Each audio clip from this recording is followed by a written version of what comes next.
Hey everybody, it's a day for the bard. It's a day for verse. It's a day for William. It's a day for Shakespeare. I'm very happy to do it. This might be a bit of a shorter video this week. It's a short scene. It has one of my favorite quotes in it. Next week we're going to be delving into a big culmination. And I want to be able to give that scene its due, so I don't want to just combine it with a shorter scene. So, but this is a really good scene. This scene, we see Menteith, Caithness, Angus, Lennox, and soldiers. And we have seen Lennox before. He's one of the thanes that were serving Duncan.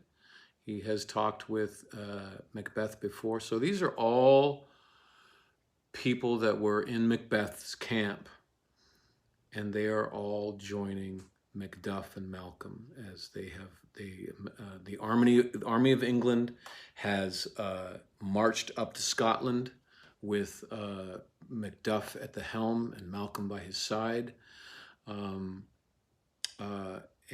as they thought, Macduff is gaining followers in Scotland as well, and the army is swelling in order to depose the tyrant Macbeth.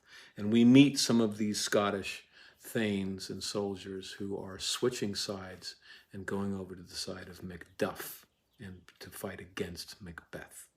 And they're just basically, you know, it's a short scene, and they're like, where is the English army? Who's in the English army? Who's there? You know, Macduff is there. And then they switch over and they say, what does the tyrant? Asks Menteith. And Caithness says, great Dunsinane, that's the castle, great Dunsinane he strongly fortifies. Some say he's mad. Others, that lesser hate him, do call it valiant fury, but for certain he cannot buckle his distempered cause within the belt of rule. So he's whack. How's Macbeth going? He's going crazy. He's not really rational right now. And then, this is my favorite. Angus says, now does he feel his secret murders sticking on his hands?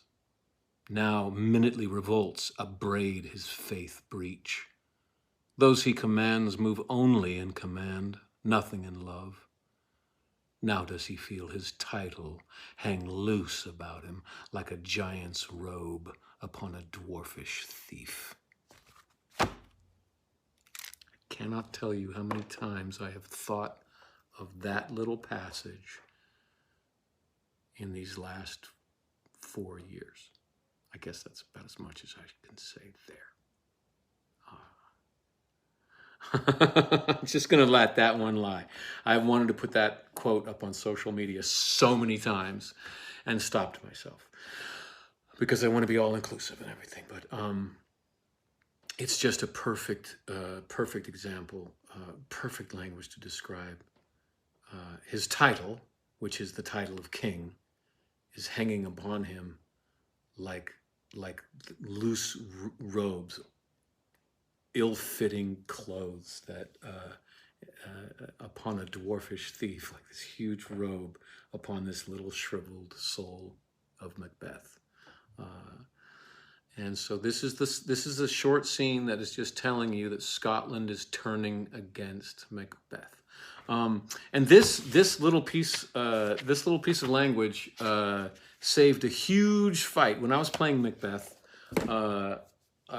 we were doing costume fittings, and I was fine with the costumes that I had in the beginning of the play when Macbeth is a warrior, but as soon as it became king, they put me in essentially a white wedding dress. I mean, it was like a dress, you know? They